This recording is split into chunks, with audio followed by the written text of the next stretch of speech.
ثناء عليه وهو كما أثنى على نفسه وأشهد أن لا إله إلا الله وحده لا شريك له وأشهد أن محمدا عبده ورسوله صلى الله تعالى عليه وعلى آله وعلى أصحابه وبارك وسلم تسليما كثيرا كثيرا أما بعد فأعوذ بالله من الشيطان الرجيم بسم الله الرحمن الرحيم والتين والزيتون وطور سينين وهذا البلد الأمين لقد خلقنا الإنسان في أحسن تقويم ثم رددناه أسفل سافلين إلا الذين آمنوا وعملوا الصالحات فلهم أجر غير ممنون فما يكذبك بعد بالدين أليس الله بأحكم الحاكمين وقال النبي صلى الله تبارك وتعالى عليه وسلم إن في الجسد مضغة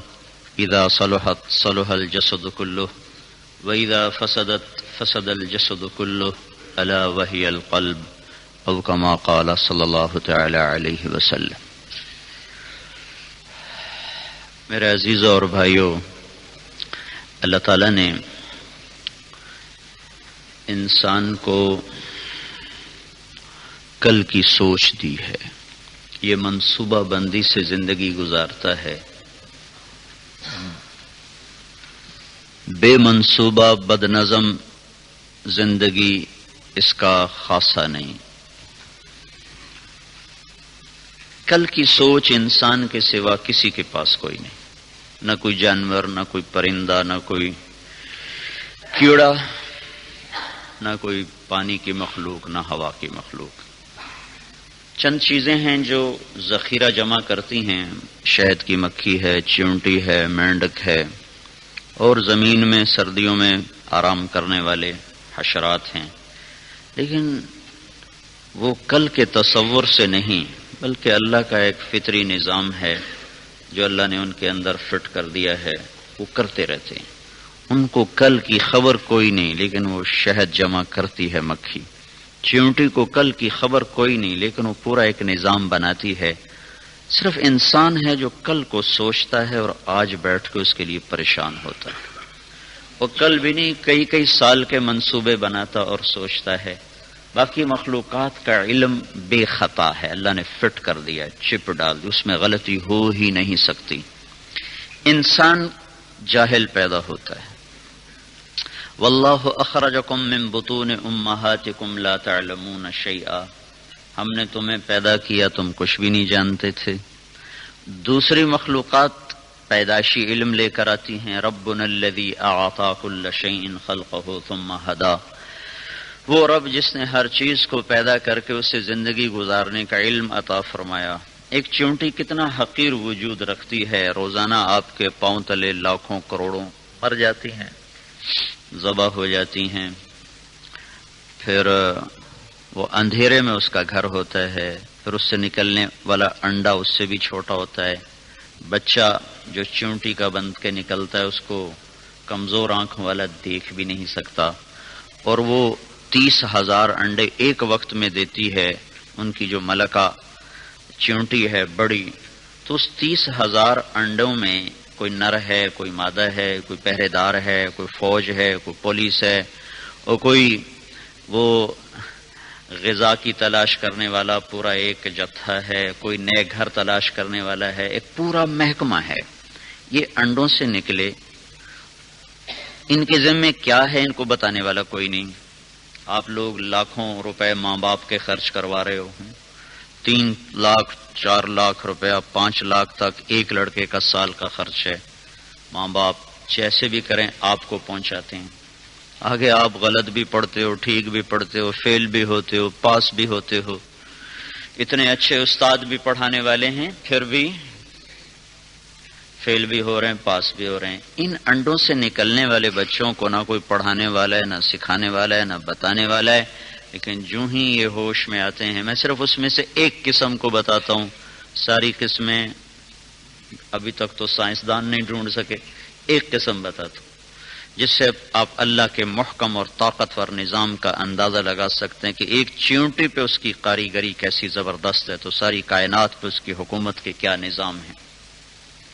اس میں سے کچھ بچے ایسے ہیں جن کے ذمہ پہرا دینا ہے، وہ پہرا دیتے ہیں، تو پہرے داروں کے سر قدرتی طور پہ بڑے ہوتے ہیں، انہوں نے شیشے میں دیکھا نہیں، ان کو اماں نے بتایا نہیں کہ تیرے ذمہ پہرا ہے، ان کو کسی نے بھی نہیں دیکھ کر کہا کہ تیرا سر بڑا ہے، تیرے ذمہ پہرا ہے، وہ اللہ کے فطری نظام کے ساتھ اللہ نے چیونٹی کے نام پہ پوری سورت اتاری، سورت النمل، اور چیونٹی کا قصہ قرآن میں بڑے اہتمام سے سنایا ہے۔ وقالت نملۃ یا ایھا النمل ادخلوا مساکنکم لا یحطمنکم سلیمان وجنودہ وہم لا یشعرون۔ وہ جن کے بڑے سر ہوتے ہیں تو وہ پہرے پہ جا کے خود بخود کھڑے ہو جاتے ہیں، اور دروازے پر بھی وہی پہرا دیتے ہیں، اور سر سے سر جوڑ کے یوں سر پھنسا کے وہ کھڑے ہو جاتے ہیں۔ جب اندر سے چیونٹی باہر نکلتی ہے تو وہ ایسے ہو جاتے ہیں۔ آپ کے گیٹ پر ہمیں پہرے داروں نے روک لیا، شناخت کروائی، پھر انہوں نے گیٹ کھول دیا۔ تو یہ پہرے دار سر جوڑ کے کھڑے ہوتے ہیں، چیونٹیاں باہر نکلتی ہیں، کسی کام کو وہ یوں ہو جاتے ہیں، پھر جب باہر سے وہ اندر آتی ہیں تو دروازہ بند ہوتا ہے، ان کے سر آپس میں جڑے ہوتے ہیں، باہر سے سوراخ کھلا ہے، اندر یوں پیک ہے، تو چیونٹی کے اینٹینا ہوتے ہیں دو آگے بڑے باریک سے، وہ اس کے ذریعے سے ان کے سروں پر آ کر اس طرح دستک دیتی ہیں۔ یہ جو دستک دینے کا ان کا فریکوینسی ہے، اگر آپ کی اس یونیورسٹی میں کوئی 10 کروڑ خاندان اگر آباد ہیں چیونٹیوں کے، تو ہر چیونٹی کے دستک دینے کا انداز دوسروں سے جدا ہے، ایک جیسا نہیں۔ ہم نے اتنی ترقی کر لی ہے، ہم اتنی گھنٹیوں کی آوازیں نہیں بنا سکے کہ ہر ایک کے ٹیلی فون کی بیل جدا ہو، ایک جیسی ہیں، ملتی جلتی ہیں، 150 گھنٹیوں کی آوازیں بھی ایسی ملتی جلتی ہیں۔ میرے مہمان بہت آتے ہیں ملنے والے، تو ایک دفعہ ایسا ہو گیا کہ پڑوسی کی گھنٹی اور میرے گھر کی گھنٹی کی آواز ایک جیسی ہو گئی۔ اب میرے تو ہر تھوڑی دیر بعد ٹن ٹن ہوتی ہے، تو وہ ٹن ٹن ہو تو ان کا پٹھان تھا چوکیدار، وہ بھاگ کے باہر آ جائے تو آگے مہمان میرا، تو آخر اس نے میرے ڈرائیور سے کہا کہ مولانا سے کہو اپنا گھنٹی بدلے، مہمان اس کا آتا ہے، بھاگنا ہم کو پڑتا ہے۔ تو پھر ہم نے اپنی وہ بیل بدل دی۔ لیکن اللہ تعالیٰ نے دنیا میں، آپ اندازہ لگاؤ کتنے خاندان ہوں گے چیونٹیوں کے، ہر خاندان کو اللہ نے الگ دستک دینے کا علم عطا فرمایا ہے، اور یہ پہرے دار اس کو پہچانتے ہیں، جو ہی آ کر ویسے ٹھک ٹھک ٹھک ٹھک کرتے ہیں تو انہیں پتہ چل جاتا ہے اپنے آدمی ہیں، وہ سر کھول دیتے ہیں، وہ اندر چلی جاتی ہیں۔ اگر کوئی اور ہو تو پھر بند رکھتے ہیں، نہیں کھلتا، اور اگر یہ محسوس ہو جائے کہ کوئی حملہ آور ہو گیا ہے، ادھر بھی چھینا جھپٹی ہوتی رہتی ہے، جیسے لوگوں میں چھینا جھپٹی، پلاٹ قبضہ کر لیا، گھر قبضہ کر لیا، ادھر بھی چھینا جھپٹی کا کام چلتا ہے، تو پھر وہ فوراً پیچھے سائرن بجاتے ہیں کہ حملے کا خطرہ ہے، تو پیچھے ایک ڈیفنس لائن ہے، وہ اس پر اٹیک کرتی ہے۔ اگر وہ بھی ناکام ہو جائیں تو پھر توپ خانہ آتا ہے۔ توپ خانہ چند چیونٹیاں ہیں جن کی دم موٹی ہوتی ہے، ویسے الٹی لیٹ جاتی ہیں اور اپنی دم سے فائر کرتی ہیں، یہ توپ خانہ ہے، یہ اس کو پورے کا پورا وہ دفاع کرتا ہے۔ یہ علم ایک اتنی سی ذات کو اللہ کا دیا ہوا ہے، اور میں نے صرف ایک پہرے کا نظام آپ کو بتایا ہے، اور ابھی اور لاکھوں نظام ان کے اندر موجود ہیں۔ آپ اس کے دماغ کا وزن بھی کر لو اور اپنا دماغ بھی تول لو تو دیکھ لو کہ تمہارے دماغ کا وزن کتنا ہے، اور ان کا دماغ ہے کہ ان کا سر کیا پدی کا شوربہ۔ تو یہ اللہ کا محکم علم ہے جو اللہ نے اپنی مخلوقات کو عطا فرمایا ہے۔ ایسی ہی ساری کائنات اس علم کے ساتھ پیدا ہوتی ہے اور اسی پر چلتی ہے۔ وہ بے جان ہو، لوہا نرم نہیں ہوتا، موم سخت نہیں ہوتا، سردیوں میں آم نہیں نکلتا، اور گرمیوں میں آ کر وہ اپنے شگوفے خود بخود کھولنے شروع کر دیتا ہے اور اپنے پھل خود بخود نکالنے شروع کر دیتا ہے۔ لیمو کو پتہ ہے مجھے کھٹا ہی ہونا ہے، وہ میٹھا ہوتا ہی نہیں۔ انار کو پتہ ہے مجھے دانہ دانہ بن کے پردوں میں لپٹ کے بیدار ہونا ہے اور اپنے وجود کو برقرار رکھنا ہے، وہ قاشوں میں تبدیل ہوتا ہی نہیں۔ یہ میرے اللہ کا دیا ہوا نظام ہے۔ انگور دانہ دانہ گچھے بن کے لگتا ہے، اپنے اندر رنگ بھی لاتا ہے، مٹھاس بھی لاتا ہے، ذائقہ بھی لاتا ہے۔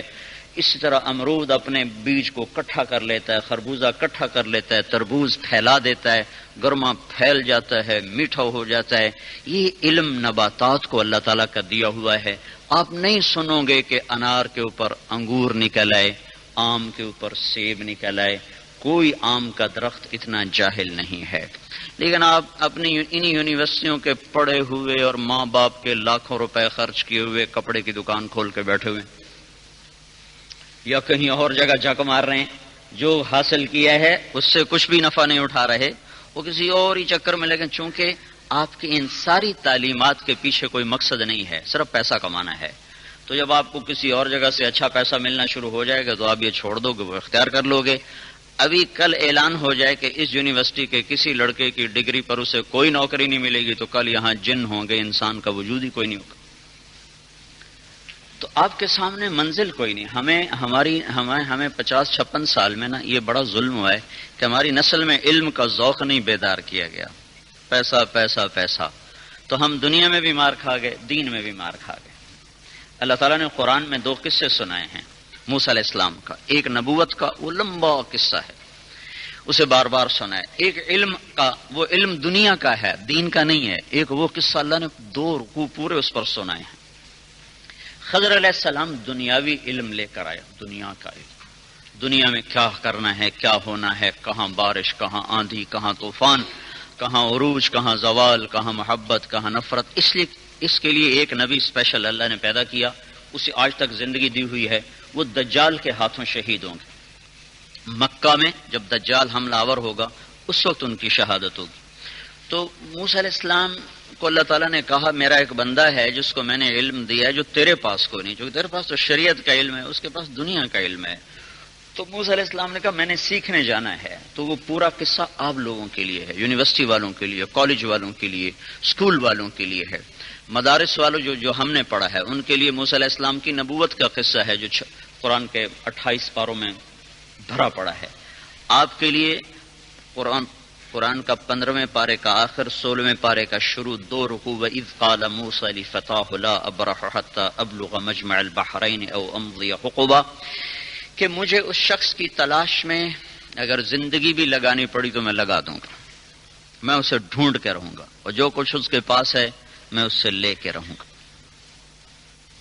تو وہ جو لینے جا رہے ہیں وہ تورات کا علم نہیں، تورات تو ان کے پاس خود موجود ہے، شریعت تو ان کے پاس خود موجود ہے، دنیا کا علم لینے جا رہے ہیں کہ ہمیں دنیا کے نظام کو چلانے کے لیے ان چیزوں کی معلومات کا حاصل کرنا ضروری ہے۔ لیکن ہماری بدقسمتی یہ ہے کہ ہمیں ایسی نااہل قیادت ہر دور میں ملی کہ جو اپنی قیادت کو بچاتے بچاتے مر گئے، کھپ گئے، دفع ہو گئے، قبروں میں چلے گئے، لیکن وہ نسل کو کوئی منزل نہ دے گئے، لہذا دنیا کی بازی بھی ہار گئے، آخرت تو پہلے ہی ہارے پڑے تھے۔ تو دونوں طرف سے ہم پٹ گئے، نہ دین رہا، نہ خدا ہی ملا، نہ وصال صنم، نہ ادھر کے رہے نہ ادھر کے رہے، نہ یہ ذوق بیدار ہو سکے نہ وہ ذوق بیدار ہو سکے۔ تو ہمارے بچوں میں جو کچھ وہ پڑھ رہے ہیں اس کا ذوق نہیں، ڈگری لینی ہے، پھر اس میں ہمیں کوئی اچھی ملازمت مل جائے گی، اس سے ہمیں پیسے مل جائیں گے، اگر کہیں اور اس سے بھی اچھا ملا تو اسے چھوڑ کے اس میں لگ جائیں گے۔ نہ کسی کو مکینیکل سے کوئی غرض ہے، نہ کسی کو میٹل سے کوئی غرض ہے، نہ کسی کو میٹر سے کوئی غرض ہے، صرف وہ نوٹ سے غرض ہے، بس جہاں سے بھی مل جائے گا وہیں چلے جائیں گے۔ لہذا پڑھا کے باہر جا کے امریکہ بیٹھے ہوتے ہیں اور نیشنلٹی لینے کے لیے درخواستیں دیے پڑے ہوتے ہیں، اپنی نسل ہی بدل دی ہیں، اپنی نسبت ہی بدل دی۔ تو بڑی گراوٹ، بہت گراوٹ۔ تو خیر میں آپ کو سنانا کچھ اور چاہتا تھا، بہ کہیں اور گیا، لیکن یہ بھی ایک مضمون ہے کہ جو پڑھو ذوق سے پڑھو، پیسے کے لیے مت پڑھو۔ ہمیں اس گرداب سے نکلنے کے لیے دونوں چیزوں کی ضرورت ہے، دنیا کی سمجھ فہم بوجھ بھی انتہائی ضروری ہے، اور اپنے اللہ کی پہچان معرفت اور اس کے محبوب کی اتباع اور غلامی بھی اشد ضروری ہے۔ یہ 2 لازمی پرچے ہیں جن کو حل کرنا بہت ضروری ہے۔ اللہ تعالیٰ کے محبوب نے جہاں بھی جنگ لڑی اور جنگ کا نقشہ بنایا، کسی بڑے سے بڑے جرنیل کی نظر وہاں نہیں جا سکتی، حالانکہ آپ کو پتہ ہے جبریل بھی آ رہا ہے، میکائیل بھی آ رہا ہے، فرشتے بھی آ رہے ہیں، تو نقشہ بنانے کی ضرورت کیا ہے؟ ہمیں پلان کرنے کی کیا ضرورت ہے جب اللہ تعالیٰ کہہ رہا ہے کہ فاستجاب لکم ربکم انی ممدکم بألف من الملائکۃ مردفین، میں 1000 فرشتے بھیج رہا ہوں، تو اب چاہے ویسے ہی کھڑے ہو جائیں، جدھر مرضی کھڑے ہو جائیں، جب فرشتوں نے آنا ہے تو میدان تو انہی کے ہاتھ میں ہے۔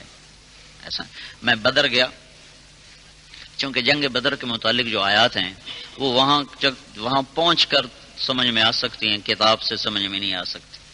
تب اس موقع کو سمجھنے والے لوگ بھی کوئی نہیں ہیں، مرمرا گئے ہیں، اور وہ جگہ بھی کافی، سڑکیں بن گئیں، بلڈنگیں بن گئیں، وہ سارا منظر ہی تبدیل ہو گیا ہے۔ تو میں 2-3 دفعہ گیا اس جگہ کو سمجھنے کے لیے، میری سمجھ میں نہیں آیا۔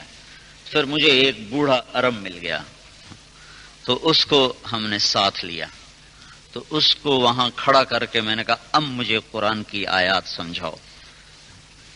اذ انتم بالعدوۃ الدنیا وهم بالعدوۃ القصوى والركب اسفل منكم ولو تواعدتم لاختلفتم في الميعاد ولكن ليقضي الله امرا كان مفعولا۔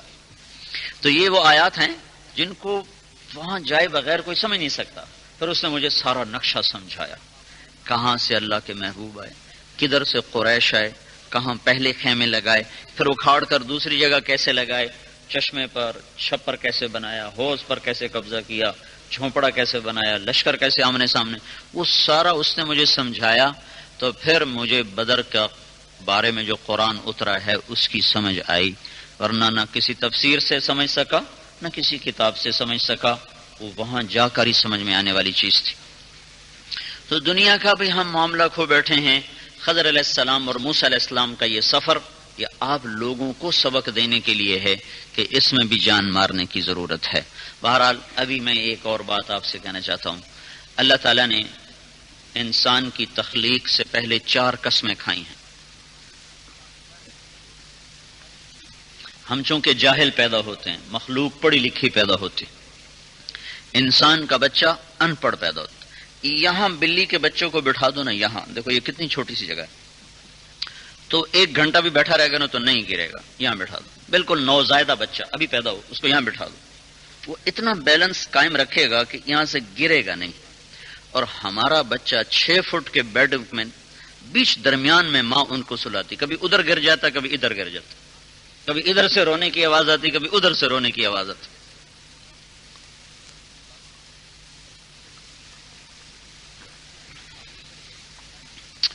تو لہذا اگر ہمارا علم غلط ہو گیا تو ہم برباد ہو جائیں گے، اگر ہمارا علم صحیح ہو گیا تو ہم آباد ہو جائیں گے۔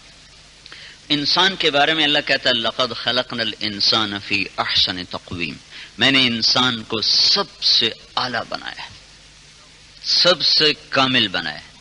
پھر ساتھ ہی کہا ثم رددناہ اسفل سافلین، میں نے اسے سب سے بدترین بنایا۔ ایک ہی اوپر نیچے 2 بیان متضاد، تم سب سے اعلیٰ ہو، تم سب سے بدترین ہو۔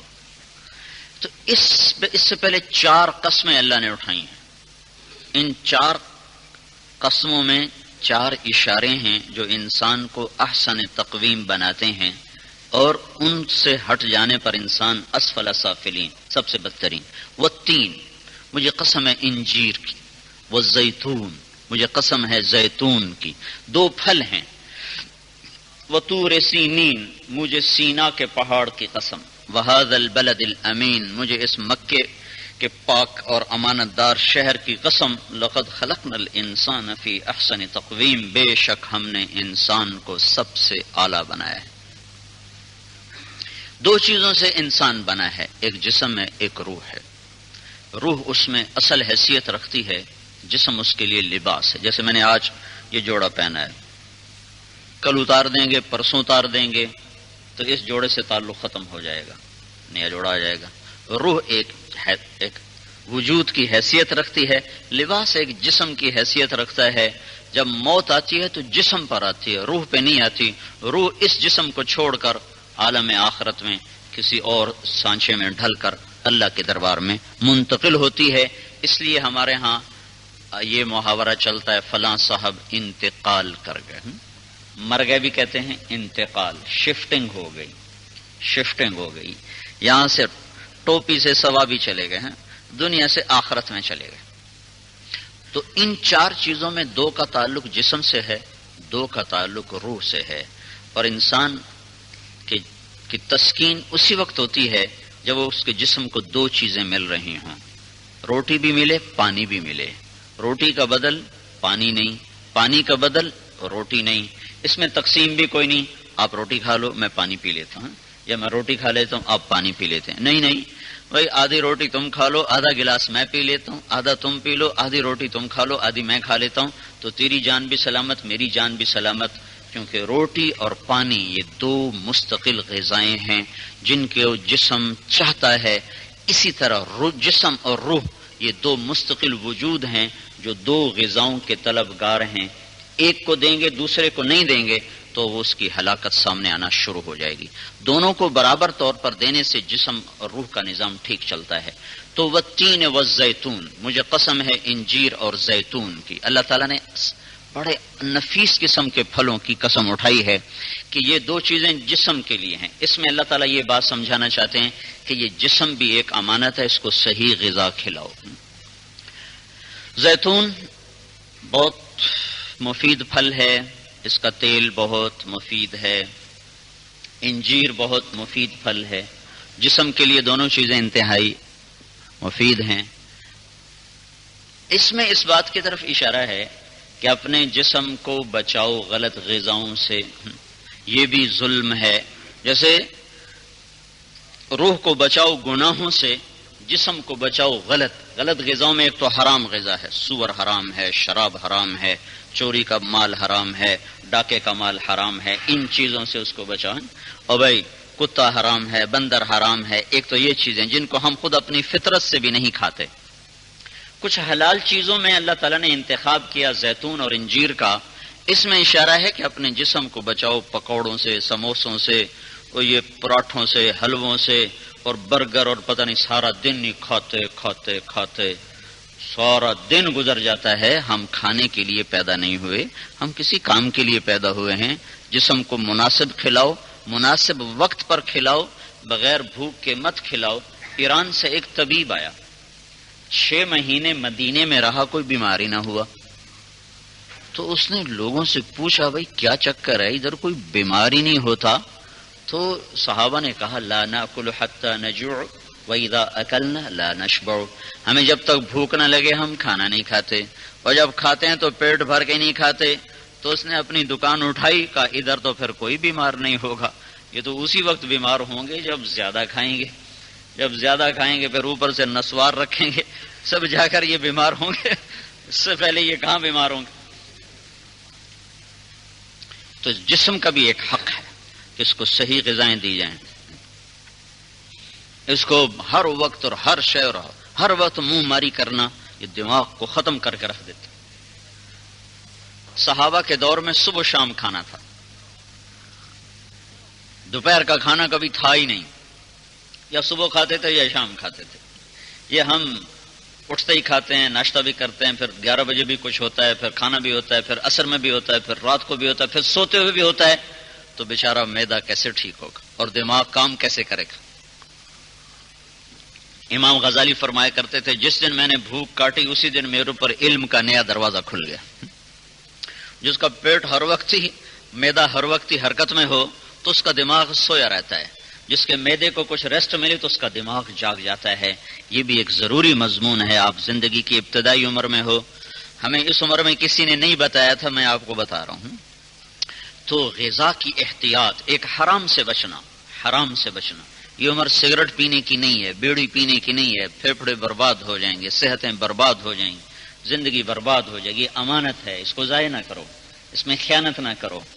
اللہ تعالیٰ کے نبی کا فرمان ہے اللہ کو مضبوط ایمان والا کمزور ایمان والے سے زیادہ پسند ہے۔ میں یہ نہیں کہہ رہا ہوں سگریٹ حرام ہے شراب کی طرح، لیکن یہ تمہاری صحت کے لیے حرام ہے، تمہاری صحت کو برباد کرنے والی چیز ہے، نفع تمہیں دے گا نہیں، فائدہ اس کا ہے نہیں، اور زندگی تمہاری اپنی مختلف آزار کا شکار ہو جائے گی۔ ہر وقت کھاتے رہنا، بے ٹائم کھاتے رہنا، بغیر بھوک کے کھانا۔ حضرت حارث بن کلدہ یہ بہت بڑے حکیم ہیں رضی اللہ عنہ، یہ پہلے بالکل حضور کے آخری زمانہ میں مسلمان ہوئے۔ یہ ایسے طبیب تھے کہ اللہ کے نبی بھی ان کے پاس مریضوں کو بھیجا کرتے تھے، جاؤ حارث کے پاس جاؤ، اس سے علاج کرواؤ۔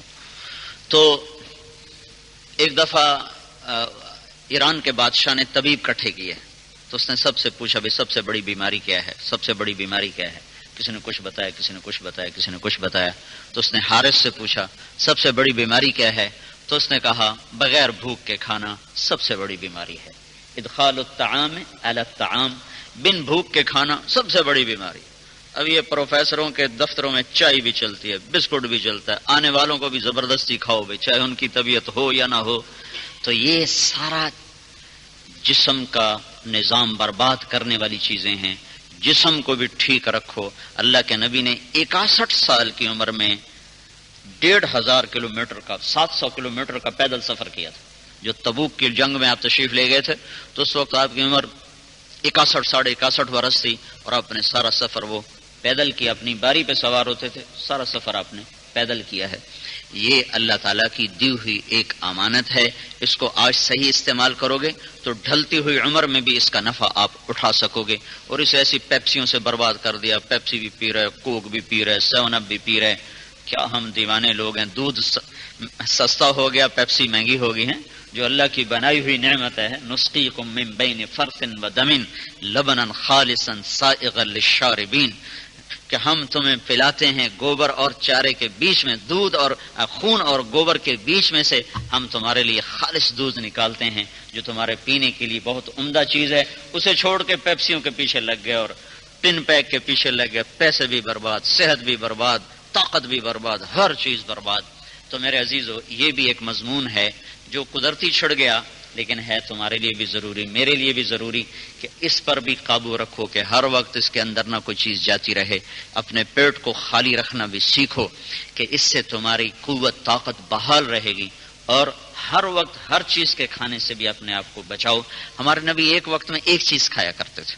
کوئی 2 چیزیں کھانا منع نہیں ہے کہ تم 2 کھا لو، اور 10 کٹھی جو پیٹ میں چلی جائیں، پکوڑا بھی چلا جائے، سموسہ بھی چلا جائے، مرغی کی ٹانگ بھی چلی جائے، ادھر سے چامپ بھی چلی جائے، اوپر سے پیپسی چلی جائے، پھر ساتھ کچھ چھولے چلے جائیں، پھر ادھر سے چنے چلے جائیں، اوپر سے نان چلے جائیں. اب ہمارے پنجاب میں رات کے کھانے میں بھی حلوہ پوڑی شروع ہو گیا، وہ بھی چلا جائے. تو اب یہاں 7 اپ کیا کرے گی یا یہاں پیپسی کیا کرے گا؟ اب تو ڈاکٹروں کے پیسے کھڑے ہوں گے. جب تک دوپہر کا کھانا ہے کلینک آباد رہیں گے. حکیم سعید رحمت اللہ علیہ سے بڑے قابل حکیم تھے. وہ فرمایا کرتے تھے دنیا میں پہلے جتنے بیمار ہوئے، آج جو ہو رہے ہیں، آئندہ جتنے ہوں گے، سب زیادہ کھانے کی وجہ سے. باقی اللہ کی تقدیر ہے. ایوب علیہ السلام کو اللہ نے ویسے ہی بیمار کر دیا، وہ اللہ کا اپنا نظام ہے. تو میرے عزیزو، یہ بھی ایک ضرورت کی چیز ہے. والتین والزیتون، مجھے قسم ہے زیتون اور انجیر کی اعلیٰ چیزوں کی اللہ نے قسم اٹھائی ہے، بیکار چیزوں کی قسم نہیں اٹھائی. یہ تو ہے جسم کا نظام. اور پھر اس پر طب نبوی اللہ تعالیٰ جزا دے علماء کو جنہوں نے حضور کے طبی مقولے اکٹھے کر دیے. میں نے ایک ڈاکٹر کو پڑھائے، وہ کہنے لگے جو اس پہ عمل، جو دل کی نظر ہے وہ کسی کے سامنے کوئی نہیں. دل کی آنکھیں صرف انبیاء دیکھ سکتے ہیں. تو وہ علم اللہ تعالیٰ نے نبیوں کو عطا فرمایا کہ دل کی آنکھیں ٹھیک ہو جائیں، انہیں حق نظر آئے، باطل نظر آئے، انہیں جنت کا راستہ نظر آ جائے، جہنم کا راستہ بھی نظر آ جائے، پھر وہ دوزخ سے بچیں، جنت کو چلیں. اس کے لیے بھی نظر ہم کہ میرے بندو تم بتاؤ، دیکھنے والا اور اندھا کبھی برابر ہو سکتا ہے؟ ان کا تعلق روح کے ساتھ ہے. مجھے قسم ہے طور سینا کی اور اس مبارک شہر کی. یہ ان 2 کی قسم کیوں اٹھائی ہے کہ پہلی آسمانی کتاب تورات طور پر اتری اور آخری آسمانی کتاب مکہ میں اتری.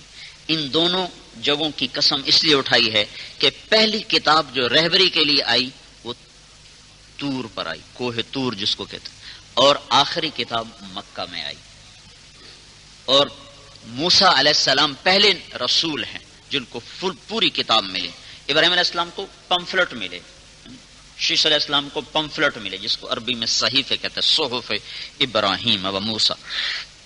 دانیال علیہ السلام کو چھوٹے رسالے ملے. ایسے بہت سے انبیاء ہیں جن کو چھوٹے رسالے ملے، لیکن پہلا نبی جس کو اللہ تعالیٰ نے کتاب عطا فرمائی وہ ہیں موسیٰ علیہ السلام. اور اس کتاب کے احترام میں اللہ تعالیٰ نے ان کو بلایا اور طور پر بٹھا دیا اور ان کو چلا لگا. تبلیغ والے بھی چلا لگواتے ہیں نا، چلا لگاؤ. یہ چلا کوئی ایسے نہیں ہم نے اپنی طرف سے گھڑ لیا، یہ چلا قرآن سے چلا آ رہا.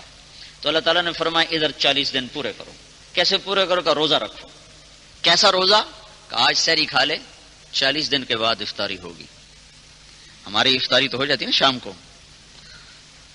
اور موسیٰ علیہ السلام سے روزہ رکھوایا، آج سحری کھائی، 40 دن کے بعد افطار کیا. یہ نبیوں کو طاقت حاصل ہے، انبیاء کو یہ طاقت حاصل ہے. یہ عام انسان کے بس کی بات نہیں، لیکن انبیاء کو اللہ تعالیٰ نے یہ طاقت عطا فرمائی ہے کہ ان کی روح میں اتنی طاقت ہے کہ وہ 40 دن کی بجائے 80 دن بھی نہ کھائیں تو اللہ تعالیٰ ان کو لے کے چلتا ہے. 40 دن کے بعد اللہ تعالیٰ نے آپ کو تورات عطا فرمائی مسلسل. فتم له میقات ربه 40 لیلہ. 40 دن کے قیام کے بعد اللہ تعالیٰ نے تورات عطا فرمائی. یہ پہلی کتاب ہے انسانوں کی رہبری کے لیے. اور ہمارے نبی پاک صلی اللہ تعالی علیہ وسلم پر اللہ تعالیٰ نے مکہ میں قرآن پاک کو اتارا. اب جیسے وہ 2 چیزیں ہیں ایسے یہ بھی 2 چیزیں ہیں، لیکن اب ہمیں طور سینا کی ضرورت کوئی نہیں کہ تورات ساری ہمارے قرآن میں آ گئی. کہ اللہ کے نبی نے فرمایا اوتیت المثانی مکان التورات، مجھے پوری تورات کے بدلے میں سورۃ فاتحہ عطا کر دی گئی. جو کچھ تورات میں ہے وہ سورۃ فاتحہ میں ہے. والمائدۃ مکان الانجیل، اور انجیل کے بدلے میں اللہ نے مجھے سورۃ مائدہ عطا فرما دی.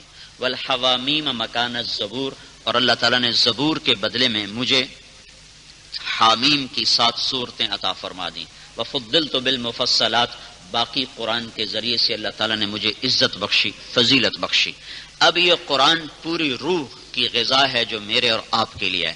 اب آپ بچے اگر پورا سال گزر جائے قرآن کھول کے نہ دیکھو تو تمہاری روحوں پہ روشنی کیسے آئے گی؟ اور جب تمہاری روحوں میں روشنی نہیں آئے گی تو تم حق اور باطل میں تمیز کیسے کرو گے؟ تم سچ اور جھوٹ کو کیسے پہچانو گے؟ پاکستان کو ان پڑھوں نے نہیں لوٹا، پڑھے لکھوں نے لوٹا ہے. پاکستان کی ہلاکت کا جو ذمہ دار ہیں وہ سارے یہ بڑے بڑے ڈگریوں والے اور بڑے بڑے عہدوں والے ہیں. میرے جیسا مولوی اور ایک عام ان پڑھ ذمہ دار یا ایک چھوٹا سا تاجر وہ کتنی کو خیانت کر لے گا؟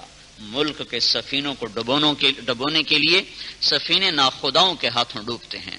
ملاح ہوتے ہیں جو سفینوں کو جا کر بھنور میں پھنسا کر ہلاکت کا سامان پیدا کرتے ہیں. اور یہ اس لیے ہوا کہ ڈگریوں میں تو اعلیٰ سے اعلیٰ بڑھتے چلے گئے اور قرآن سے غافل ہوتے چلے گئے. اس پیغام کو پہچانا ہی نہیں جو مقصد زندگی کو بتاتا ہے. تم روٹی نہ کھاؤ تو تمہیں تکلیف ہوتی، میں نے کھانا نہیں کھایا، لیکن قرآن نہ پڑھو تو تمہارے اندر سے کہیں پکار نہیں اٹھتی کہ آج میرا قرآن نہیں پڑھا گیا. پانی نہ پیو تو تمہیں احساس ہوتا ہے میں نے آج پانی نہیں. چلو پانی اور روٹی تو ضرورت ہے. سگریٹ پینے والے کو سگریٹ نہ ملے کہتے یار میرے برا حال ہے میں نے سگریٹ نہیں پیا. چائے پینے والے کو چائے نہ ملے کہتے میرے سر میں درد ہوتا ہے. نسواری کو نسوار نہ ملے کہتے میرا سر چکراتا ہے. قرآن اتنا تو حق رکھتا تھا کہ اگر سارا دن گزر گیا تم نے قرآن نہیں کھولا تو کہیں سے تو آواز آتی کہ آج میں نے قرآن نہیں کھولا. وہ تو تمہیں بتانے والا تھا کہ تم کیوں آئے ہو. یہ کیا نام ہے اس یونیورسٹی کا؟ جے آئی کی. یہ تمہیں کیا بتا سکتے ہیں کہ تم دنیا میں کیوں آئے ہو؟ یہ تو تمہیں بجلی بتائیں گے، طاقت بتائیں گے، لوہا بتائیں گے، تانبا بتائیں گے، پیتل بتائیں گے. ان چیزوں میں کوئی زندگی کا مقصد تو رکھا ہوا نہیں میرے بھائیوں، میرے عزیزوں. جس نے پیدا کیا وہی بتا سکتا ہے کہ تم کیوں آئے ہو. جو مارتا ہے وہی بتا سکتا ہے تم کیوں آئے ہو. اور جس نے کائنات زمین آسمان کا نظام بنایا ہے وہی بتا سکتا ہے کہ زندگی گزارنے کا کامیاب طریقہ کون سا ہے، ناکام طریقہ کون سا ہے. تو روحوں کو اللہ تعالیٰ نے سیراب کیا ہے قرآن کے ذریعے سے. وَهَذَا الْبَلَدِ الْأَمِينَ، مجھے قسم ہے اس امانت والے شہر کی. تو شہر کی قسم کیوں کھا رہے ہیں؟ اس شہر میں اترنے والے قرآن کی وجہ سے، اس شہر میں آنے والے محبوب پاک صلی اللہ تعالی علیہ وسلم کی وجہ سے. ان کی قسمیں کھائیں لعمرک، اے میرے نبی مجھے تیری جان کی قسم. اور ان کے بول کی قسمیں اٹھائیں وقیلہ یا رب ان ہؤلاء قوم لا یؤمنون، مجھے اس نبی کے بول کی قسم. کافروں نے کہا تو رسول نہیں. ویقول الذین کفروا لست مرسلا، تو رسول کوئی نہیں. تو اللہ تعالیٰ نے اس کی قسم اٹھا کر فرمایا یاسین والقرآن الحکیم انک لمن المرسلین، مجھے قسم ہے قرآن حکیم کی تو میرا رسول ہے. کافروں نے کہا تو مجنون ہے. تو اللہ تعالیٰ نے قسم اٹھا کر کہا نون والقلم وما یسطرون ما انت بنعمت ربک بمجنون، مجھے قسم ہے قلم اور اس کی تحریر کی تو مجنون اور دیوانہ نہیں ہے. کافروں نے کہا یہ گمراہ ہو گیا ہے، باپ دادے کا طریقہ چھوڑ گیا ہے. تو اللہ تعالیٰ نے قسم اٹھا کر کہا والنجم اذا ہوا ما ضل صاحبکم وما غوا، مجھے قسم ہے ستارے کی جب وہ اپنے مدار پہ چلتا ہے نہ یہ گمراہ ہے نہ یہ راستے سے ہٹا ہوا ہے. ما ينطق عن الهوى، وہ کہتے تھے اس کو ایک پٹی پڑھانے والا آدمی ادھر رہتا ہے یمن میں، تو اللہ تعالیٰ نے کہا یہ اپنی مرضی کا بول نہیں بولتا. ان هو الا وحی یوحى، یہ وہی بولتا جو اس کو اس کا رب بلواتا ہے. اللہ تعالیٰ نے ایک آپ کی قسمیں اٹھائیں، آپ کی عظمت کو ہمارے دلوں میں بٹھانے کے لیے، آپ کی ہیبت کو ہمارے دلوں میں بٹھانے کے لیے، اور آپ کی بلندیاں ہمارے سامنے کھولنے اور بیان کرنے کے لیے. معراج کا سفر کرانے کی شریعت کے لحاظ سے کوئی ضرورت نہیں تھی. شریعت تو ساری اتار دی زمین پر. معراج کا سفر کیوں کروایا ہے؟ کہ انسان ہمیشہ بلندیوں کا طلبگار رہا ہے. تو کوئی کتنا بلند ہوگا؟ چاند تک پہنچا انسان، اس سے آگے تو نہیں جا سکا. یعنی 2.5 لاکھ 2,40,000 میل کا سفر کیا ہے انسان چاند تک، اور کتنی مشقتوں سے پہنچے.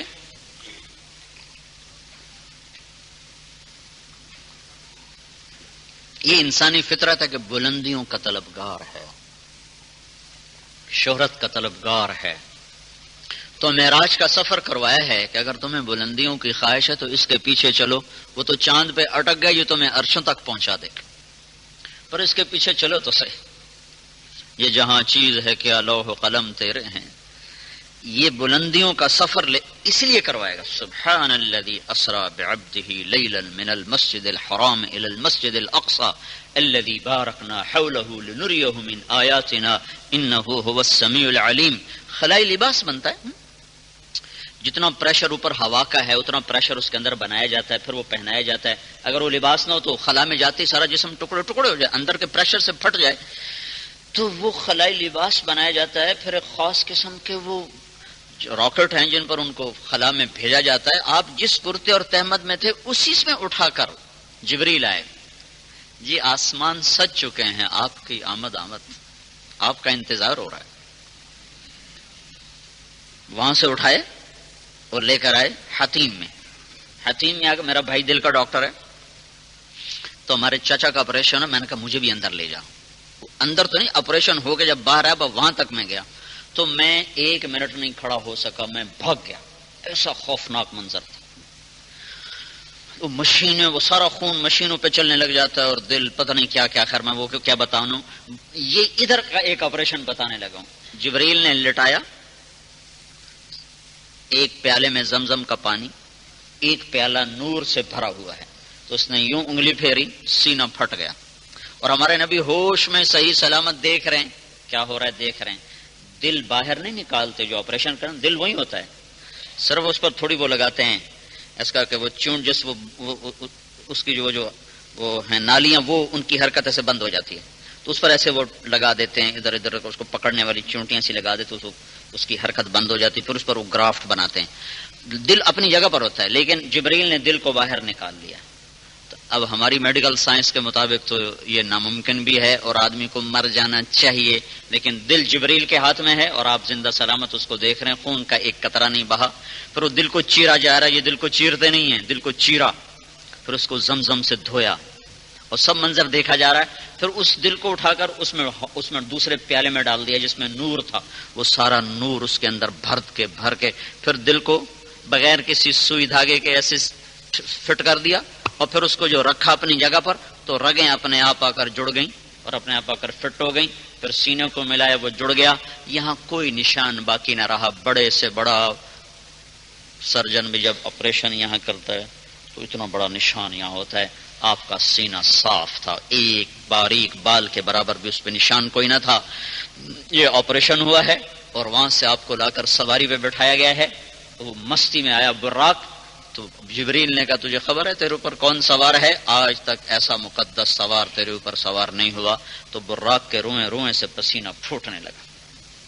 تو ایک روایت میں نے پڑھی، انہوں نے کہا یا رسول اللہ میرے ساتھ ایک وعدہ کریں. کیا؟ کہ جب آپ جنت میں جائیں تو اب میرے اوپر سوار ہو کر آپ جائیں گے. تو آپ نے اس کے ساتھ یہ وعدہ فرمایا. پھر اس کو لے کر آپ فلسطین میں پہنچے، بیت المقدس. وہاں سے روک دیا گیا، وہاں سے باندھا گیا. 2 نفل پڑھے اور پھر اوپر. دیکھو جب فلسطین گئے تو سواری استعمال کی، جب اوپر گئے تو بغیر سواری کے گئے. یہاں سے ایک ہمیں زندگی کا اصول ملتا ہے کہ یہ اسباب کی دنیا ہے، یہاں سواری استعمال کی گئی، یہاں جبریل کی روحانیت کو استعمال نہیں کیا، اپنے محبوب کی روحانیت کو استعمال نہیں کیا، یہاں سواری پہ بٹھا کر وہاں پہنچایا. جب عالم آخرت کی طرف چلے تو وہ قدرت کا جہان ہے، وہ اسباب کا جہان نہیں. وہاں ایسے ہی چل پڑے، پتہ نہیں کیسے گئے، اللہ ہی جانے، چلے ہی گئے، یہ ہمیں پتہ ہے چلے گئے. پر وہی نہ کوئی خلائی لباس، نہ کوئی راکٹ، نہ کوئی میزائل، نہ کوئی اپالو گاڑی، نہ کوئی چیلنجر گاڑی کے جاتے 42 سیکنڈ کے بعد پھٹ جائے. مجھے خیال ہے تو اس کے نام نے اسے پھاڑ دیا، چیلنجر. اللہ کو چیلنج کرنے جا رہے تھے، 42 سیکنڈ کے بعد دھماکے کے ساتھ اللہ نے پھاڑ دیا.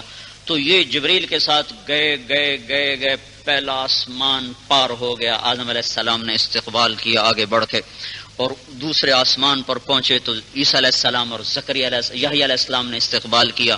تیسرے آسمان پر پہنچے تو یوسف علیہ السلام نے استقبال کیا. چوتھے پر پہنچے تو ادریس علیہ السلام نے. پانچویں پر پہنچے تو ہارون علیہ السلام.